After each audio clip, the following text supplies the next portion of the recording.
تحریر سنائیں گے، اور صدارت کے لیے میں جناب ڈاکٹر یاسر حسین ستی اور خیری سے گزارش کرتا ہوں کہ وہ قلموں کے پاس سنبھال لیں اور آخر میں پھر مجلس کو سمیٹنے کے فرائض ان کے ذمہ ہوں گے۔ تو میں بلا تاخیر جناب میر افسر امان صاحب سے گزارش کرتا ہوں کہ اپنے خطاب کا آغاز فرمائیں۔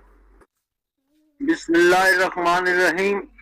ہمارے پیارے پیغمبر حضرت محمد صلی اللہ علیہ وآلہ وسلم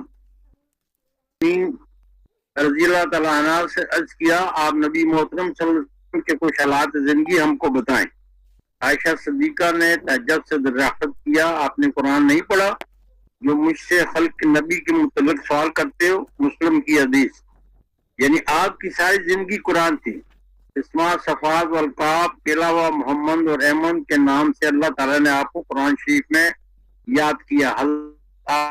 لے کر محمد صلی اللہ علیہ وسلم تک تمام پیغمبروں نے اپنے اپنے طور پر اللہ کے حکم کے مطابق اللہ کا پیغام اللہ کی مخلوق تک پہنچایا، مگر ان تمام پیغام کو اللہ تعالیٰ نے حضرت محمد صلی اللہ علیہ وسلم کی دعوت میں یکجا کر کے قرآن میں درج کر دیا اور کہہ دیا میری مخلوق کے لیے یہ آخری پیغام ہے، آخری پیغمبر کے ذریعے ہے جو قیامت تک رہے گا۔ اور حضرت محمد صلی اللہ علیہ وسلم کو یہ بشارت سنا دی کہ آج میں نے دین مکمل کر دیا ہے، میری مخلوق قیامت تک اس پر عمل کر کے نجات پائے گی۔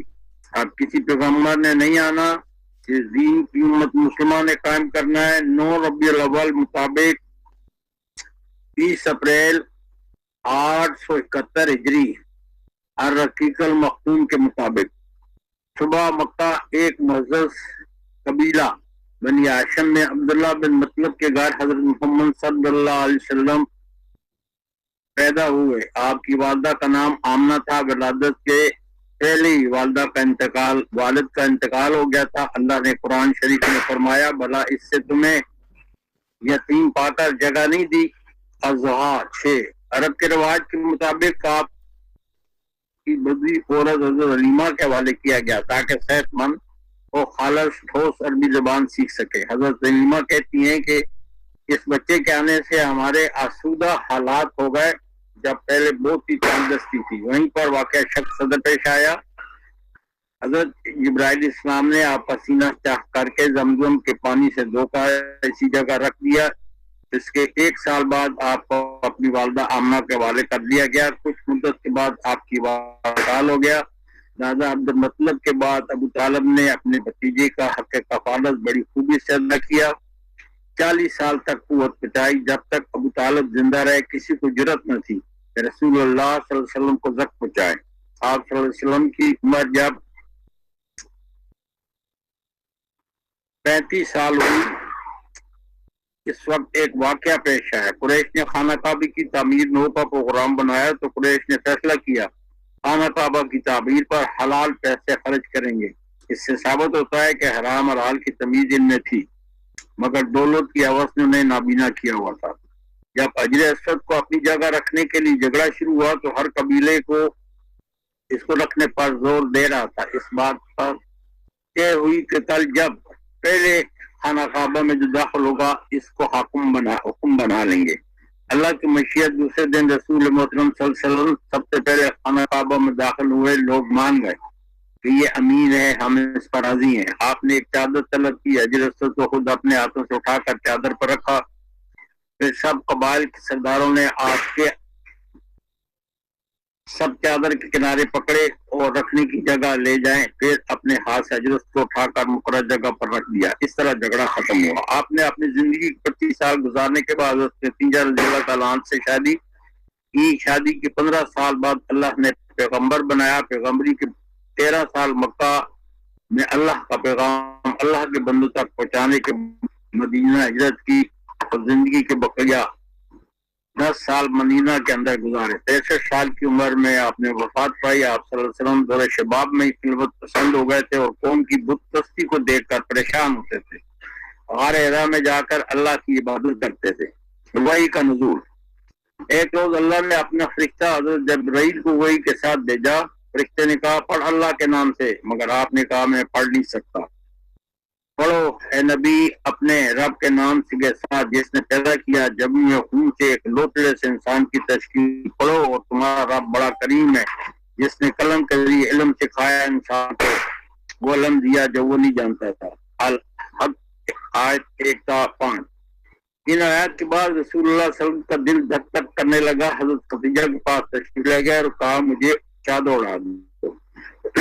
انہوں نے چادر اڑا دی جہاں تک کہ خوف دور ہو گیا۔ حضرت خدیجہ نے آپ کو اپنے چچیرے بھائی ورقہ بن نوفل کے پاس لے گئے۔ رسول اللہ نے سارا واقعہ سمیت نے کہا یہ تو وہی ناموس ہے جس نے اللہ موسیٰ پر نازل کیا تھا۔ کاش میں اس وقت زندہ ہوتا، آپ کی مدد کرتا، آپ کو قوم نکال دے گی۔ آپ نے فرمایا مجھے قوم نکال دے گی؟ ورقہ نے کہا جو کوئی بھی ایسی چیز لے کر آتا ہے جو آپ لگتا ہے لوگ اس نکال دیتے ہیں۔ اس کے بعد مسلسل 23 سال تک آپ اور وہی نازل ہوتی رہی۔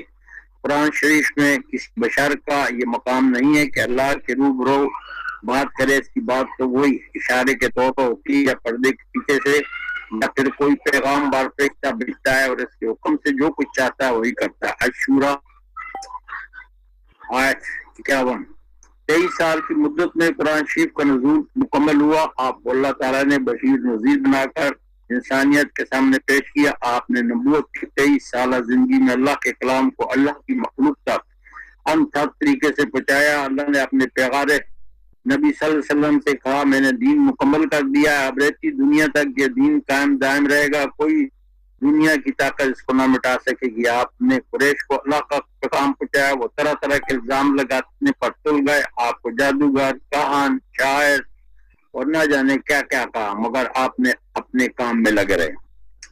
دارالارقم میں دعوت کے پہلے 3 سال۔ نبوت کے بعد 3 سال خفیہ طریقے سے خاص لوگوں کو اللہ کی دعوت پہنچاتے رہے۔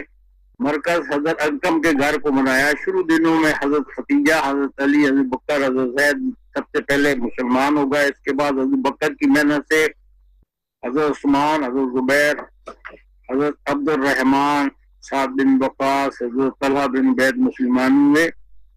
یہ بزرگ اسلام کا راول دستہ تھے۔ آہستہ آہستہ تعداد بڑھتی گئی۔ حضرت بلال، حضرت ابو عبیدہ بن جراح، ابو سلمہ بن اسد، ارقم بن عثمان بن عفان اور اس کے علاوہ دونوں، اور عبداللہ بن عبیدہ، حارث، سعید بن زید، اس کی بیوی فاطمہ، عباد بن رائد، عبداللہ بن مسعود اور دوسرے افراد مسلمان ہوئے۔ یہ اصحاب قریش کی تمام شاخوں سے تعلق رکھتے تھے جن کی تعداد ابن شام نے 40 سے زیادہ بتائی ہے۔ مقاتل بن سلمان کہتے ہیں کہ اللہ نے ابتداء اسلام میں 2 رکعت صبح اور 2 رکعت شام کی نماز فرض کی۔ صبح اور شام رب کی حمد کے ساتھ اس کی تسبیح کرو، المومن آیت پر۔ اس کے بعد 2 سال تک جب اللہ کے کلام زیادہ سے زیادہ توحید، رسالت، راحت کے لائق آنا شروع ہوئے تو مخالفت بھی نسبتاً زیادہ ہوتی گئی۔ بعد کے 5 سال اس مخالفت نے بہت شدت اختیار کر لی۔ بہر مکی زندگی کے بقایا 3 سال میں اہل قریش نے آپ کو قتل کرنے، بستی سے نکال دینے کے منصوبے بنائے، لیکن اللہ نے انصار مدینہ کے دل نرم کر دیے۔ آپ مدینہ ہجرت فرما گئے، رشتہ داروں کو دعوت دی، اللہ کے حکم مطابق پہلے رشتہ داروں کو اسلام کی دعوت دی۔ آپ اپنے نزدیک ترین طرفداروں کو ڈرائیے، الشورى آیت 214۔ ان کو برا کر اللہ کا پیغام پہنچایا۔ ابو طالب نے حمایت کی، ابو لہب نے کھل کر مخالفت کی۔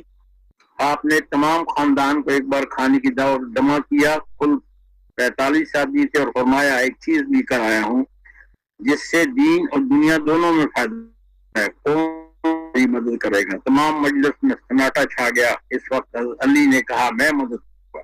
بنی ہاشم کو پتہ تھا کہ دعوت سارے عرب رجم میں پھیل جانا ہے، دعوت عام۔ پھر مثال دے کر اس زمانے کے رواج کے مطابق کی پہاڑی پر چڑھ کر اعلان فرمایا، یا صباحا یا صباحا، یعنی صبح کا خطرہ، صبح کا خطرہ۔ قریش کے لوگوں کو پکارا، لوگ جمع ہوئے۔ آپ نے فرمایا اگر میں آپ سے کہوں کہ پہاڑ کی دوسری طرف سے دشمن حملہ آور ہے تو آپ میری بات پر یقین کریں گے؟ سب نے کہا آپ سچے اور نیک آدمی، ہم ضرور یقین کریں گے۔ آپ صلی اللہ علیہ وسلم نے فرمایا لوگوں میں اللہ کا پیغمبر ہوں، تمہیں اللہ وعد کی طرف بلاتا ہوں، بتوں کی پوجا سے بچاتا ہوں۔ یہ زندگی چند روزہ ہے، سب اللہ کے سامنے حاضر ہونا ہے، اپنے اعمال کا حساب دینا ہے۔ یہ پیغام سن کر سب حیران ہو گئے۔ آپ کے حقیقی چچا ابو لہب کو پیش آیا اور اس بدبخت نے کہا تو ہمیشہ ہلاک اور رسوا، اس غرض کے لیے ہمیں بلایا تھا چند لمحے پہلے جسے صادق اور امین کہا جا رہا تھا، جب آپ نے ایک اللہ کی عبادت کہا تو سب ایک دم مخالف ہو گئے۔ ابو طالب کی دھمکی۔ قریش نے دھمکی کے لیے اپنے چند آدمی ابو طالب کے پاس بھیجے۔ انہوں نے کہا تمہارے بھتیجے نے ہمارے خداؤں کو برا بھلا کہا، ہمارے دین کی ایک چینی کی ہمارے عقلوں کو حماقت کہا، ہمارے باپ دادوں کو گمراہ کہا، لہذا آپ یا اس کو روک دیں یا درمیان سے ہٹ جائیں، ہم اس کے لیے کافی ہیں۔ ابو طالب نرم تھے، چنانچہ وہ چلے گئے۔ بعد میں ابو طالب نے اس کا ذکر رسول اللہ صلی اللہ علیہ وسلم سے کیا مگر رسول اللہ صلی اللہ علیہ وسلم نے فرمایا یہ میرے ایک ہاتھ پر سورج دوسرے ہاتھ پر چاند رکھتے ہیں تب بھی میں یہ کام نہیں چھوڑوں گا۔ تب قریش نے دیکھا کہ رسول تو ویسے ہی کام کرتے جا رہے ہیں، تو ایک بار ابو طالب کے پاس آ کہا ولید مغیرہ کا لڑکا ہمارا، یہ قریش کا بھانکا ہے اور خوبصورت نوجوان ہے، آپ اسے لے لیں، اپنے بھتیجے کو ہمارے حوالے کر دیں، جس نے آپ کے آباد کے دین کی مخالفت کی، قوم کا شرازہ منتشر کر دیا، اس کی عقلوں کو حماقت قرار دیا، ہم اسے قتل کریں گے، بس آدمی کے بدلے ایک آدمی کا حساب۔ ابو طالب نے کہا کتنا برا سودا ہے، میں تمہارے بیٹے کو کھلاؤں تم میرے بیٹے کو قتل کرو، خدا کی قسم یہ نہیں ہو سکتا۔ یہ گفتگو 6 نبی میں ہوئی۔ حضرت حمزہ کا اسلام لانا۔ ایک دفعہ ابو جہل قریش کے دوسرے بدماشوں کی حمایت کے ساتھ رسول اللہ صلی اللہ علیہ وسلم کے سر کو بھاری پتھر سے کچلنے کے لیے تیار ہو گیا۔ جب رسول اللہ سجدے میں گئے تو ابو جہل آگے بڑھا لیکن قریب پہنچ کر واپس ہو گیا۔ لوگوں نے کہا کیا ہوا؟ کہنے لگا ایک اونٹ آڑے آ گیا، اس جیسی شکل کا اونٹ میں نے زندگی میں نہیں دیکھا، وہ مجھے کھائے جا رہا تھا۔ اس کے بعد حضرت حمزہ اسلام لائے۔ واقعہ اس طرح ہے کہ ابو جہل نے ایک روز صفا کے نزدیک رسول اللہ صلی اللہ علیہ وسلم کو ایذا پہنچائی اور شخص اس کا اس کے بعد ایک پتھر دے مارا جس سے خون بہ نکلا۔ ابو جہل خانہ کعبہ میں قریش کی محفل میں جا بیٹھا۔ ایک خاتون نے حضرت حمزہ کو یہ واقعہ سنایا۔ حضرت حمزہ شکار سیدھے جا کر ابو جہل کے سر پر کھڑے ہو گئے، بولے اے بزدل، میرے بھتیجے کو گالی دیتا ہے، زور سے کمان اس کے سر پر ماری،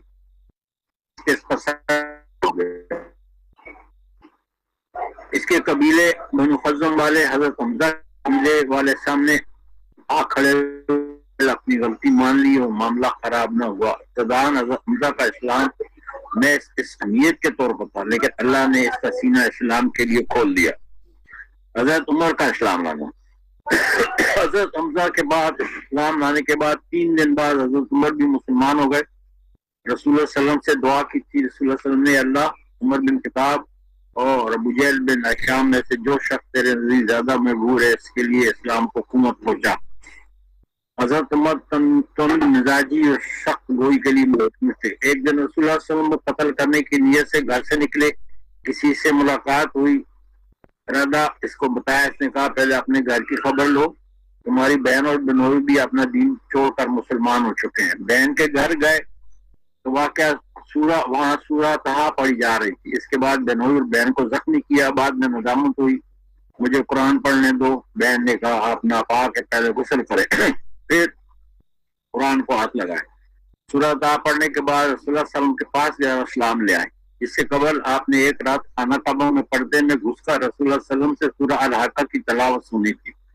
دل اسلام کی طرف اسی وقت مائل ہو گیا تھا۔ خطبہ کی سفارت۔ حضرت حمزہ حضرت عمر کے اسلام لانے کے بعد قریش نے ایک نمائندہ عتبہ بن ربیع کو رسول کے پاس رسول اللہ صلی اللہ علیہ وسلم کے پاس بھیجا۔ خانہ کعبہ کے اندر عتبہ نے رسول اللہ صلی اللہ علیہ وسلم سے ملاقات کی اور آپ کے سامنے قریش کی منسوخ گفتگو رکھی۔ ہماری قوم کے اندر آپ کا مرتبہ مقام اور آپ بڑا معاملہ لے کر آئے ہیں جس سے قوم میں تفرقہ پڑ گیا ہے۔ یہ کام کرنے سے اگر آپ کو کوئی مال کی ضرورت ہے تو ہم کو اتنا مال دے دیتے ہیں کہ آپ ہم سے زیادہ مالدار ہو جائیں۔ آپ مرتبہ عزت چاہتے ہیں یا اعزاز چاہتے ہیں تو ہم آپ کو اپنا سردار مان لیتے ہیں، اگر آپ بادشاہ بننا چاہتے ہیں تو ہم آپ کو بادشاہ بنا دیتے ہیں۔ اگر آپ کے پاس کوئی جن آتا ہے تو ہم اس کا علاج کرا دیتے ہیں. عتبہ یہ باتیں کر رہا، رسول سنتے رہے اور آپ نے کہا میری بات سنو. آپ نے سورہ حام میم سجدہ تلاوت فرمائی. عتبہ سنتا گیا اور سیدھا ساتھیوں کے پاس گیا. انہوں نے کہا جیسے چہرہ لے کر گئے تھے ویسے تو نہیں رہے. عتبہ تم نے قریش نے اپنے ایک کلام سنا جیسے پہلے نہیں سنا تھا. خدا کی قسم وہ شاعر نہیں ہے، نہ جادوگر ہے، کاہنت ہے. اے قریش کے لوگوں میری بات مانو، اس کو اس کے حال پر چھوڑ دو. اگر یہ شخص گھر پر غالب آ گیا تو اس کی بادشاہ تمہاری، اس کی عزت تمہاری، اس کا وجود تمہارے لیے ثابت ہوگا. یہ بھی روایت میں آتا ہے کہ آپ صلی اللہ علیہ وسلم جب قرآن کے ان الفاظ تک پہنچے تو عتبہ کھڑا ہو گیا اور کہنے لگا آپ کو قرابت داری کا واسطہ بس آیت کرو. وہ آیت یہ تھی، بس اگر وہ گردانی کریں تو تم کہہ دو کہ میں تمہیں کی کڑک جیسی ایک کڑک کے خطرے سے آگاہ کرتا ہوں. حام سجدہ آیت 13. بنو ہاشم اور بنو مطلب کی میٹنگ. ابو طالب کو مقابلے کی دھمکی. پھر عغارہ بن ولید کے عوض قتل کا معاملہ. ابو جہل کا رسول کے سر پر بھاری پتھر رکھنا. عتبہ بن امید کا چادر لپیٹ کر گلا گھٹنا. خطاب کے بیٹے کا تلوار لے کے نکلنا. قریش کا رسول اللہ علیہ وسلم کو قتل کرنے کا منصوبہ. سب باتیں محسوس ہو رہی تھی. اس لیے ابو طالب نے جد اعلیٰ عبد مناف کے دونوں صاحبزادوں ہاشم اور مطلب سے وجود میں آنے والے خاندان کو جمع کیا اور کہا رسول اللہ علیہ وسلم کی سب حفاظت کریں. ابو طالب کی یہ بات عربی حمیت کے پیش نظر ان دونوں خاندانوں کے سارے مسلم کافر افراد نے قبول کی. البتہ صرف ابو لہب مشرکین سے جا ملا. اس فیصلے کے متعلق اللہ نے قرآن شریف میں فرمایا اگر انہوں نے ایک بات تیار کر رکھا ہے تو ہم نے بھی تیار کیا ہوا ہے. الزخرف آیات 79. ولید کی سفارت. ایک دفعہ خانہ کعبہ میں سرداران قریش موجود تھے. رسول اللہ صلی اللہ علیہ وسلم بھی ایک کونے میں تشریف فرما تھے. انہی دنوں میں حج کا موسم تھا. قریش کو فکر ہوئی کہ رسول اللہ صلی اللہ علیہ وسلم آنے والے حاجیوں میں سے اپنے دین کو پھیلائیں گے، لہذا کوئی تدبیر کرنی چاہیے. انہوں نے سوچا اگر ایسی بات پر متفق ہوگا آنے والے حاجیوں سے کریں جن کے دلوں میں اثر نہ ہو. ولید مغیرہ کو اس پر لگا دیا گیا. چند لوگوں نے کہا اگر ہم کہیں وہ کاہن ہے. ولید نے کہا نہیں باخدا وہ کاہن نہیں ہے، ہم نے کاہنوں کو دیکھا ہے. لوگوں نے کہا ہم کہیں کہ وہ پاگل ہے. ولید نے کہا وہ پاگل نہیں ہے، ہم نے پاگلوں کو بھی دیکھا ہے. لوگوں نے کہا ہم کہیں وہ شاعر ہے. ولید نے کہا وہ شاعر بھی نہیں ہے، ہم نے شاعر بھی دیکھے. لوگوں نے کہا کہ وہ جادوگر ہے. ولید نے کہا ہاں وہ جادوگر بھی نہیں ہے، ہم نے جادوگر بھی دیکھے. لوگوں نے پھر کہا کیا کہیں. کافی سوچ بچار کے بعد ولید نے مشورہ دیا کہ ہم کہیں گے کہ جادوگر ہے. بیٹے، بھائی، شور، بیوی، کنبے میں پھوٹ ڈالتا ہے، اس بارے میں سورہ مدثر میں ذکر آیا. اس نے سوچا اور اندازہ لگایا. غارت ہو اس نے کیسا اندازہ لگایا، پھر غارت ہو اس نے کیسا اندازہ لگایا، پھر نظر دوڑائی، پھر پیشانی سکیڑی، منہ بسورا، پھر پلٹا، تکبر کیا. آخر کہا یہ میرا جادو ہے جو پہلے سے نقل ہوتا آ رہا ہے، وہ محض انسان کا کلام ہے. مدثر آیت 18-25. اس بات کے بعد سب پھیل گئے. آنے والے حاجیوں میں پروپیگنڈا شروع کر دیا. ان سے لوگوں میں مشہور ہو گیا کہ آپ کی دعوت نبوت کی دعوت ہے. اس کی حرکت سے دیار عرب میں آپ کا چرچا ہو گیا. اس معاذ ارائی کا اللہ نے قرآن مجید میں اس طرح نقشہ کہتا ہے.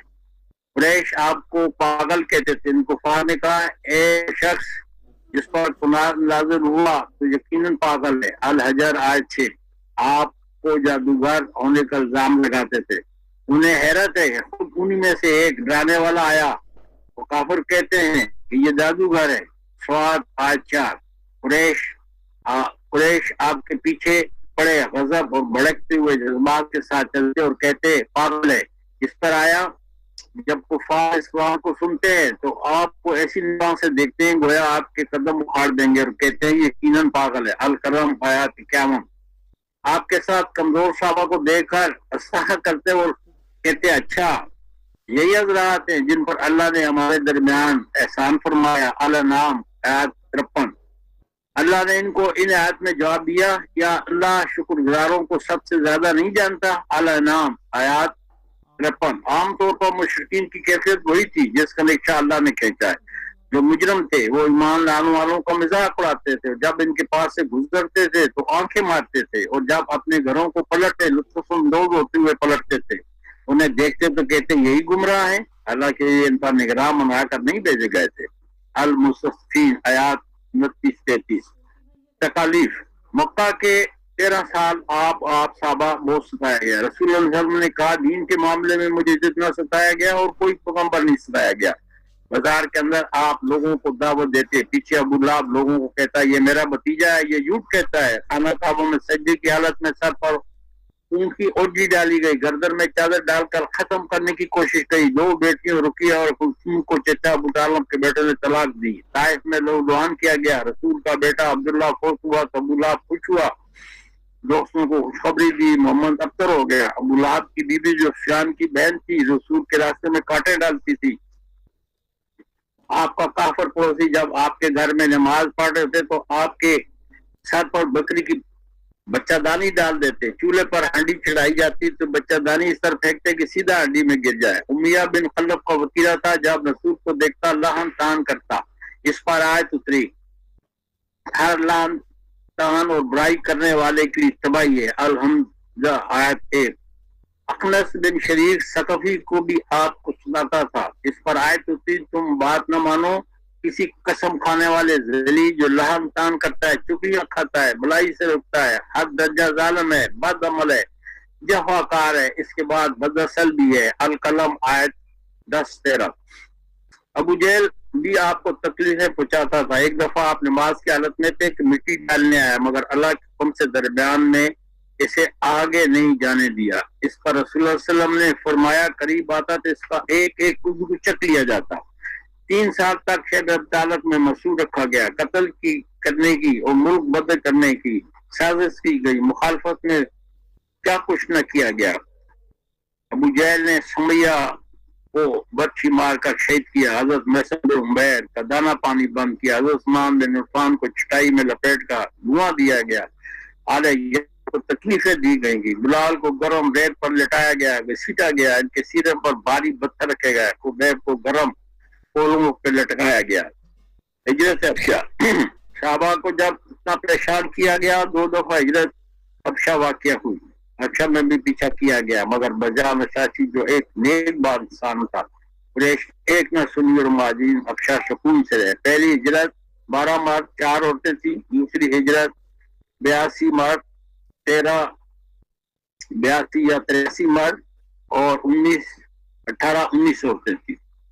قریش کی آخری سفارت، جب ابو طالب بیمار ہوئے تو قریش کو فکر ہوئی کہ اس کی زندگی میں کچھ معاملہ ہو جانا چاہیے، چنانچہ قریش ایک بڑا وقت جس میں عتبہ بن ربیع، شیبہ بن ربیعہ، ابو جہل بن ہشام، امیہ بن خلاف، عثمان بن حرب، ابو سفیان بن حرب اور دیگر 25 افراد آئے۔ ابو طالب نے کہا آپ سے رتبہ اور مقام رکھتے ہیں، آپ سے گزارش ہے کہ آپ یہ اور ہمارے درمیان عہد و پیمان کروا دیں کہ وہ اپنے دین پر رہے، ہم اپنے دین پر رہے۔ ان کی باتیں سن کر آپ لوگوں میں سے کلمہ نہ بتاؤں، اس کو اگر آپ مان لیں تو آپ بادشاہ بن جائیں اور عجم آپ کے زندگی آ جائے، آپ کی کیا رائے ہوگی؟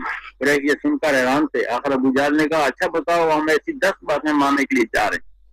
آپ صلی اللہ علیہ وسلم نے فرمایا آپ لوگ لا الہ الا اللہ، اللہ کے سوا جو کچھ پوچھتے ہیں اسے چھوڑ دیں۔ اس پر انہوں نے ہاتھ پیٹ کہا محمد تم یہ چاہتے ہو کہ سارے خداؤں کو جگہ بس ایک خدا بنا ڈالو؟ واقعی تمہارا معاملہ عجیب ہے۔ اس کے بعد انہوں نے اپنی راہ لی۔ اس بارے میں قرآن کی آیت نازل ہوئی، سواد کے پورا سواد، قسم نصیحت بڑے قرآن کی، یہ لوگ یہی لوگ جنہوں نے ماننے سے انکار کیا سخت تکبر میں مبتلا ہیں۔ ان سے پہلے ایسی کتنی قوموں کو ہلاک کر چکے ہیں، وہ چیخ اٹھے مگر وقت تھا بچنے کا نہیں ہوتا۔ ان لوگوں کو اس بات پر تعجب ہوا کہ ایک ڈرانے والا خود انہی میں سے آ گیا۔ منکرین کہنے لگے یہ سارے ہے سخت جھوٹا ہے، کیا اس نے خداؤں کی جگہ بس ایک خدا بنا ڈالا؟ یہ بڑی عجیب بات ہے۔ سردران قوم یہ کہتے ہوئے نکل گئے، چلو ڈٹے رہو اپنی مقصودوں کی بات پر، مگر ایک من غلط بات، یہ بات تو کسی اور غرض کے لیے کہی جا رہی تھی، یہ بات ہم نے زمانہ قریب کی ملت میں نہیں سنی۔ سواد آیت 61۔ غم کا سال بشارتے. اس کے بعد ابو طالب اور حضرت ختیجہ کا انتقال ہو گیا. رسول اللہ صلی اللہ علیہ وسلم کی مشکلوں میں اضافہ ہو گیا. باوجود مشکلات ابتدائی مسلمان اس پر صادم قدر رہے. اللہ کا وعدہ تھا رسول اللہ صلی اللہ علیہ وسلم کی پرکشش قیادت اور بار بار اللہ کی طرف سے کامیابی کی بشارتیں آ رہی تھی.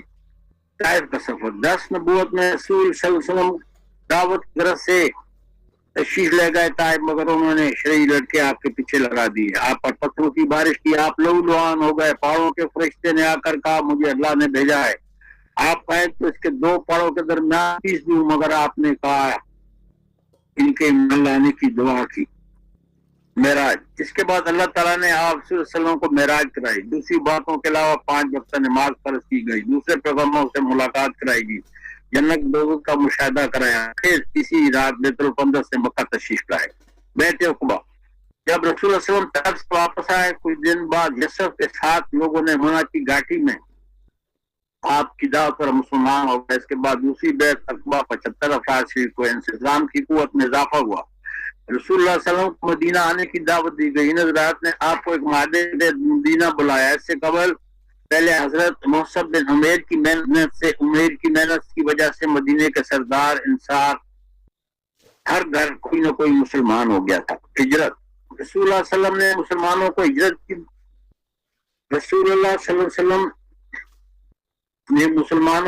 کی اجازت فرمائی. وہ اپنے نئے وطن مدینہ کو ہجرت کر جائیں. سب سے پہلے ابو سلمہ، حضرت صاحب، حضرت عمر، ایاس وغیرہ تشریف لے گئے. رسول اللہ صلی اللہ علیہ وسلم نے حضرت بکر حضرت کو روکا ہوا تھا. جب مسلمان ہجرت کرنے لگے تو قریش نے دارالندوہ میں مشاورت کی، میٹنگ کی اور رسول اللہ صلی اللہ علیہ وسلم کے قتل کا منصوبہ طے ہوا. ہر قبیلے کے لوگ اس سازش میں شریک کیا گیا. اس پر اللہ تعالیٰ نے اپنے پیغمبر کو حضرت جبرائیل علیہ السلام کے ذریعے اطلاع کر دی اور ہجرت کی اجازت دے دی. قریش نے اس سازش کے لیے آدھی رات کا مقرر کیا تھا. قریش نے اپنی سازش اور اللہ نے اس موقع پر وہ کام کیا جسے آج کریموں میں بیان فرمایا ہے. وہ موقع یاد کرو جب پورے کفار تمہارے خلاف سازش کر رہے تھے کہ تمہیں قید کر ڈالیں یا قتل کر دیں یا باہر نکال کر، اور لوگ داؤ چل رہے تھے. اللہ بھی داؤ چل رہا تھا. اللہ سب سے بڑا داؤ چلنے والا ہے. الانفال آیت 30. حضرت علی کو اپنے بستر پر لٹا کر اللہ کے رسول صلی اللہ علیہ وسلم مشرکین کی صفیں چیرتے ہوئے ایک مٹھی سنگریزوں والی لے کر ان کے سروں پر ڈالی اور آیت تلاوت کرتے ہوئے نکل گئے. ہم نے ان کے آگے رکاوٹ کھڑی کر دی، ان کے پیچھے رکاوٹ کھڑی کر دی. بس ہم نے انہیں ڈھانک لیا اور وہ دیکھ نہیں رہے تھے. یاسین آیت 9. 2 شنبہ 8 ربیع الاول 14 نبوت یعنی 1 ہجرت کے مطابق 23 ستمبر 222 کو رسول اللہ صلی اللہ علیہ وسلم کعبہ میں تشریف لے گئے. مسلمانوں نے مدینہ رسول اللہ صلی اللہ علیہ وسلم انتظار میں تھے. آپ دیدار کے لیے مدینہ امڑ آیا. یہ تاریخی دن تھا جس کی نظیر سرزمین مدینہ کبھی نہ دیکھی تھی. رسول اللہ صلی اللہ علیہ وسلم نے کعبہ میں گلثوم بن عدد کے مکان پر قیام فرمایا. اسی دوران مسجد قباء کی بنیاد رکھی اور نماز ادا کی. اس کے بعد رسول اللہ صلی اللہ علیہ وسلم مدینہ کی طرف روانہ ہوئے. رسول اللہ صلی اللہ علیہ وسلم کی اپنی آپ کے ننیال والوں بنو نجار کے محلے میں بیٹھ گئی. ابو ایوب انصاری نے لپک کر اجاوہ اٹھایا اور آپ نے گھر لے چلے. یہ اس سے معاہدہ. رسول اللہ صلی اللہ علیہ وسلم نے جب مسلمانوں کے درمیان اخوت اور بھائی قائم کر دیا تو اس کے بعد مدینہ کی ترین کرسی کے ساتھ میثاق مدینہ کے نام سے معاہدہ کیا. بنو عوف اور دوسرے یہود اپنے دین پر عمل کریں، مسلمان اپنے دین پر. دونوں اپنے اپنے اخراجات کے ذمہ دار ہوں. کسی بھی فریق کے جنگ کی صورت میں تعاون کریں گے. قریش ان کے مددگار کو پناہ نہیں دی جائے گی. یسرب پر حملہ ہونے کی صورت میں سب مل کر دفاع کریں گے. اختلاف کی صورت میں اللہ اور اس کے رسول کی بات آخری ہوگی. مگر پھر بھی یہودیوں نے دل میں عداوت رکھی ہوئی تھی. مدینہ میں مشکلات. رسول اللہ صلی اللہ علیہ وسلم کو مدینہ میں بھی آرام سے دین کو پھیلانے نہیں دیا گیا. طرح طرح کی رکاوٹیں لائی. بدر اور خندق کی جنگیں. خندق کے موقع پر تمام عرب کے مشرکوں نے محاصرہ کیا. بنی قریظہ نے معاہدے کے باوجود مشرکین سے ساز باز کی. یہود نے دین کے راستے میں رکاوٹ ڈالی. عبداللہ بن ابی منافق اعظم نے اپنی ہر کوشش کی مگر اللہ نے اپنے دین کو اپنے رسول کے ذریعے قائم کرنا تھا چاہے مشرکوں کتنا ہی ناگوار ہو. اللہ نے رسول اللہ صلی اللہ علیہ وسلم مکہ میں صحابہ کی جان نثار ٹائم تیار کی اور ان کی انصار کی مدد سے عرب میں اللہ کے دین کو قائم کرنے کے لیے مختصر سی مدت 23 سال کے عرصہ میں اللہ تعالیٰ نے اس کو مکمل کیا. آخری پیرا فتح مکہ. جب مشرکین مکہ نے مادہ کی خلاف ورزی کی تو رسول اللہ علیہ وسلم مکہ پر چڑھائی کا پروگرام بنایا، مگر اس کو اخفا رکھا. قریش نے ابو سفیان کو سفیر بنا کر رسول اللہ علیہ وسلم کے پاس بھیجا. وہ اپنی بیٹی ام کے پاس گیا، مگر اس نے ابو سفیان کو نبی محترم صلی اللہ علیہ وسلم کے بستر پر نہیں بیٹھنا دیا. رسول اللہ علیہ وسلم کے پاس رہا مگر آپ نے کوئی جواب نہ دیا. ابو بکر کے پاس گیا، انہوں نے رسول صلی اللہ علیہ وسلم بات ماننے کو کہا. عمر کے پاس گیا، انہوں نے سختی کا اظہار کیا. آخر میں علی کے پاس گیا، انہوں نے کہا لوگوں کے درمیان کھڑے ہو کر امان کا اعلان کرو. چنانچہ مسجد میں کھڑے ہو کر اعلان کیا، میں لوگوں کے درمیان امن امان کا اعلان کر رہا ہوں. پھر مکہ چلا گیا. رسول نے 10 رمضان 8 ہجری 10,000 صحابہ کے ساتھ مکہ کا رخ کیا. اس دوران حضرت عباس اسلام لائے. عباس ابو سفیان کو رسول کے پاس لے کر گئے. ابو سفیان بھی اسلام لے آئے. حضرت عباس نے رسول اللہ صلی اللہ علیہ وسلم سے کہا ابو سفیان اعزاز پسند ہے، اس کو کوئی اعزاز دے دیجیے. چنانچہ رسول اللہ صلی اللہ علیہ وسلم نے کہا جو ابو سفیان کی گرد میں داخل ہو جائے اسے امان، جو اپنے گھر کے اندر بند کر لے اسے امان، جو خانہ کعبہ کے داخل ہو جائے اسے امان. رسول اللہ صلی اللہ علیہ وسلم نے لشکر کو مختلف سمتوں سے مکہ میں داخل ہونے کا حکم دیا. جب رسول اللہ صلی اللہ علیہ وسلم کا لشکر مکہ داخل ہوا تو قریش مقابلہ نہ کر سکے. آپ نے عام معافی کا اعلان کیا. خانہ کعبہ میں داخل ہو کر سب بتوں کو توڑ ڈالا. حضرت بلال خانہ کعبہ کی چھت پر چڑھ کر اذان دی. رسول اللہ نے شکرانے کے نفل ادا کیے. صرف 9 دشمنان اسلام کو قتل کا حکم ہوا، جس میں سے 5 کی جان بخشی ہوئی جنہوں نے اسلام قبول کیا. 4 کو قتل کر دیا گیا. بت پرستی کا کام تمام کر دیا گیا. اس کے بعد لوگ کوئی در کوئی اسلام میں داخل شروع ہوئے. خطبہ حجۃ الوداع. رسول اللہ صلی اللہ علیہ وسلم نے پہلے اللہ کی کبریائی بیان کی، پھر فرمایا جاہلیت کے تمام دستور میرے پاؤں کے نیچے ہیں. عربی کو عربی، سفید کو سیاہ، کوئی فضیلت نہیں ہے مگر تقویٰ. مسلمان بھائی بھائی ہیں، جو خود کھاؤ غلاموں کو کھلاؤ. جاہلیت کے تمام خون معاف، سود و پابندی، عورتوں کے حقوق، ایک دوسروں کے خون مال حرام، کتاب اللہ کی مضبوطی سے پکڑنے کی تاکید، حقدار کو حق، لڑکا اس کا جس کے دست پر پیدا ہوا. اس کے بعد 1,40,000 انسانوں کے سمندر کو آپ نے فرمایا میرے بعد کوئی نبی نہیں ہے. اللہ کی عبادت کرنا، 5 وقت کی نماز پڑھنا، رمضان کے روزے رکھنا، اللہ کے گھر حج کرنا، اپنے حکمرانوں کی اطاعت کرنا، جنت میں داخل ہوگے. تم میرے متعلق پوچھا جانے والا ہے. صحابہ نے کہا آپ نے تبلیغ کر دی، پیغام پہنچا دیا، ادا کر دیا. یہ سن کر شہادت کی انگلی آسمان کی طرف اٹھایا اور کہا اے اللہ آپ بھی گواہ رہیے، آپ کی مخلوق گواہی دے رہی ہے. 3 دستور، یعنی دستور مکمل ہو گیا. اس خطے کے بعد یہ آیت نازل ہوئی آج میں نے تمہارے لیے تمہارا دین مکمل کر دیا، تم پر نعمت پوری کر دی، تمہارے لیے اسلام کو بصیرت دین پسند کر لیا. المائدہ آیت 3. اب رہتی دنیا تک یہی دین غالب رہے گا. حضرت محمد صلی اللہ علیہ وسلم کے آخری پیغمبر ہیں. یہ دین آخری ہے، قیامت تک کوئی نبی نہیں آنے والا ہے، نہ دین آنے والا ہے. اس دین کو دوسری قوم کام امت محمدی کرے گی، لہذا ہمارے لیے سبق ہے ہم اپنے اعمال ٹھیک کریں، اسلام کے دستور کے مطابق جنتی بنے. انسانوں کی خواہش داخل کر دی گئی ہیں، ان ایک ایک کر کے اپنے دستور عمل سے نکال دیں. اپنے ملک میں اسلامی نظام مصطفیٰ، حکومت علیہ نام جو بھی ہے اس کو قائم کریں. پھر اس دستور کو دنیا کے تمام انسانوں تک پہنچائیں. جنت کے حقدار بنے، جہنم کی آگ سے نجات پائیں جو کافروں کے لیے تیار کیا گیا ہے. اپنی آخری منزل جنت میں داخل ہوں جہاں ہمیشہ رہنا ہے، جہاں نہ موت ہوگی نہ تکلیف ہوگی. اللہ مومنوں سے راضی ہوگا، یہی کامیابی ہے. شکریہ. جی ماشاء اللہ تعالیٰ. محترم میر افسر مان صاحب گفتگو کر رہے تھے. آپ ان کی گفتگو پر اگر کسی محترم یا محترمہ نے کوئی سوال کرنا یا تبصرہ کرنا ہے تو اپنے ہاتھ کا نشان بنائیں تاکہ ان کو پکارا جا سکے اور فردن جب اپنی گفتگو کی جا سکے. یہ اگر کسی دوست نے میر صاحب کے موضوع پر یا تبصرہ کرنا ہے وہ اپنے ہاتھ کا نشان بنائے، نہیں تو پھر میں باری باری سب کو لاتا جاؤں گا. جی محترمہ سارا سید صاحبہ.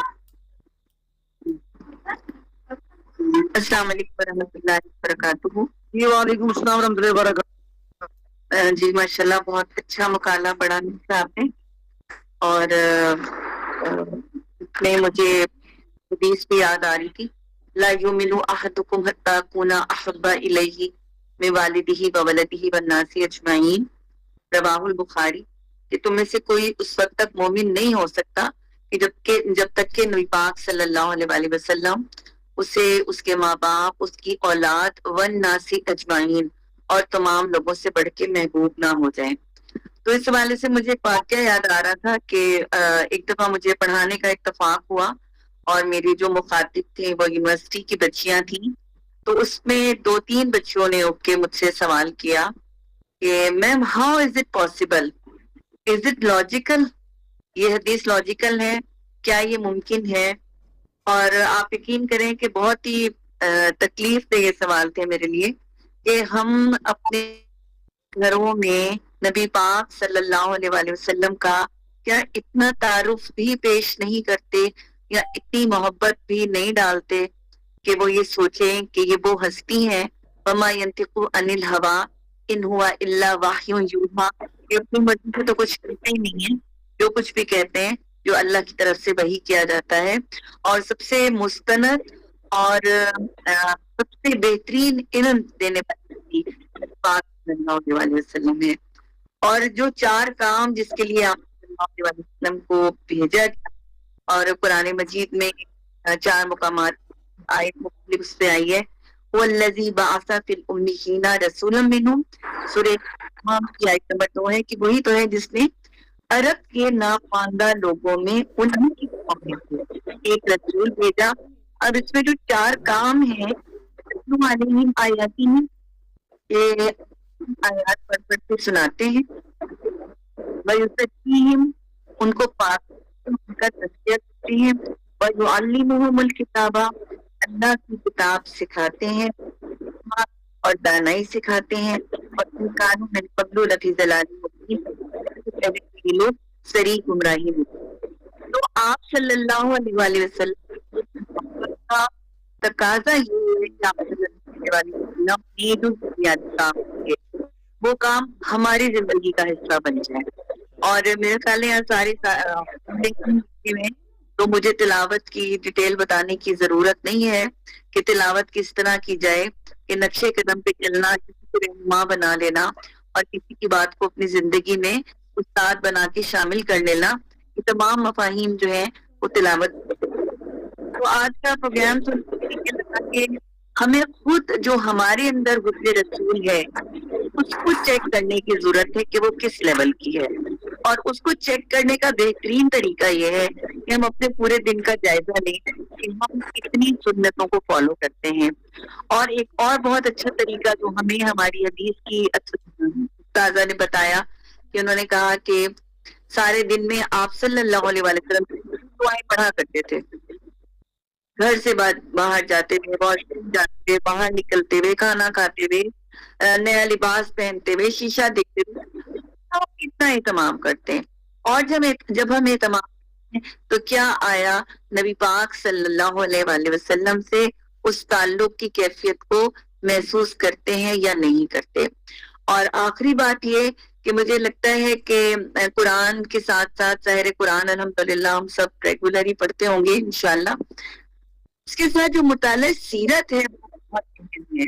ہم سب جو اپنی زندگیوں میں بدر، احد، حنین، طائف، ان سب گھاٹیوں سے گزر رہے ہوتے ہیں، جو بھی تائیان دین ہیں، جو بھی دین کا کام کرنے والے، مطالعہ سیرت ہمیں بہت مضبوط کرتا ہے۔ مطالعہ سیرت آپ کو ایک دم اس جگہ کھڑا کرتا ہے کہ الحمدللہ الحمدللہ آج ہم اس نقشے قدم پہ، آج ہم وہ کام کر رہے ہیں جو کبھی آپ صلی اللہ علیہ وآلہ وسلم نے کیا تھا۔ جزاک اللہ۔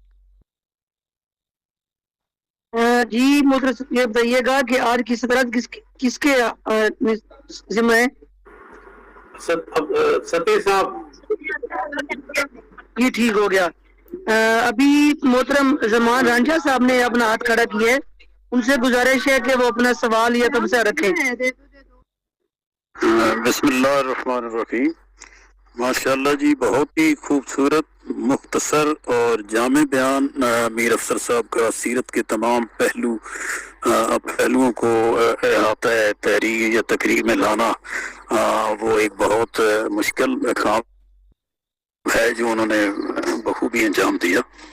تو جب ہم سیرت پہ نگاہ ڈالتے ہیں اور حضور کی حیات نبی جو بذات خود ہے ایک معجزہ سے کم نہیں کہ کہاں شیب ابی طالب میں رہنا، ہر طرح کی سختیاں برداشت کرنا، پھر غار ثور سے نکل کے جو مدینہ کا سفر ہے وہ بغیر معجزات کے ممکن نہیں. قدم قدم پہ معجزات رونما ہوئے، پھر بدر و حنین کے واقعات آئے، اور پھر وہ وقت آیا کہ تاجدار عرب و عجم آپ کی حکومت جو ہے جزیرہ نمائے عرب تک قائم ہو گئی. تو اس سے ہر پہلو میں ہمیں ایک سبق ملتا ہے. جب بھی شیب ابی طالب میں جتنی دیر آپ رہے، جب تک ابو طالب زندہ رہے کسی کو جرت نہیں کہ حضور کی طرف کوئی دیکھ سکے، کوئی اپنے ارادوں کو میٹیریلائز کر سکے جو وہ کرنا چاہتے تھے. پہلے بھی انہوں نے آپ سے مطالبہ کیا کہ آپ حضور کو ہمارے حوالے کر دیں اور کسی بھی عرب میں سے خوبصورت ترین لڑکے کو اپنا متمنہ بیٹا بنا لیں. تو انہوں نے فرمایا کہ کیا سوچا ہے آپ لوگوں نے، میں اپنے بیٹے کو تمہارے حوالے کر دوں اور تمہارے بچوں کو نام و ناز سے ان کی پرورش کروں اور میرے بیٹے کو لے کے تم تلوار کے نیچے سے گزار دو؟ یہ ابو طالب کے جیتے جی نہیں ہو سکتا. اور اسی طرح ایک دفعہ حضور تبلیغ کے لیے کسی کے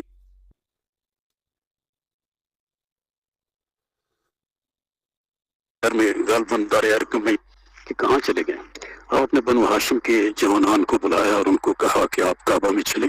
یہاں سرداران قریش گئے اور ایک ہتھیار جو بھی آپ کے پاس ہے، تلوار ہے جو چھپائی جا سکتی ہے چادر کے اندر، چھوٹی تلوار ہے یا چاقو ہے یا چھری ہے، جو بھی وہ رکھ لیں اور میری بات کا انتظار کریں.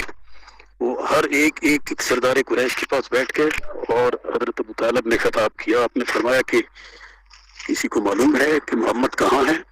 اتنی میں ایک آدمی آیا اور اس نے آ کے بتایا کہ فلاں جگہ پہ موجود ہیں اور محفوظ ہیں. تو آپ نے فرمایا کہ اپنی چادریں ہٹا دو. جب ہر کسی نے چادر ہٹائی تو ان کے پاس ہتھیار تھے. انہوں نے کہا اس کے بعد آپ لوگوں کو پتہ ہے کیا ہونے والا تھا؟ یہ لوہے کے اوزار آپ لوگوں کے سینے میں پیوست ہو جاتے اور یہاں پہ خون کی ندیاں بہہ جاتی ہیں. خبردار جو کسی نے یہ سوچا بھی کہ میرے ہوتے ہوئے محمد کو کوئی نقصان پہنچے گا. تو یہ تھی وہ سیرت جس کے بارے میں اللہ تعالیٰ نے یہ بھی فرمایا کہ علم یہ جد کا یتیمن فآوا، جب آپ یتیم تھے تو ہم نے آپ کو جگہ نہیں دی تھی. تو وہ کون تھا، وہ کس کا گھر تھا؟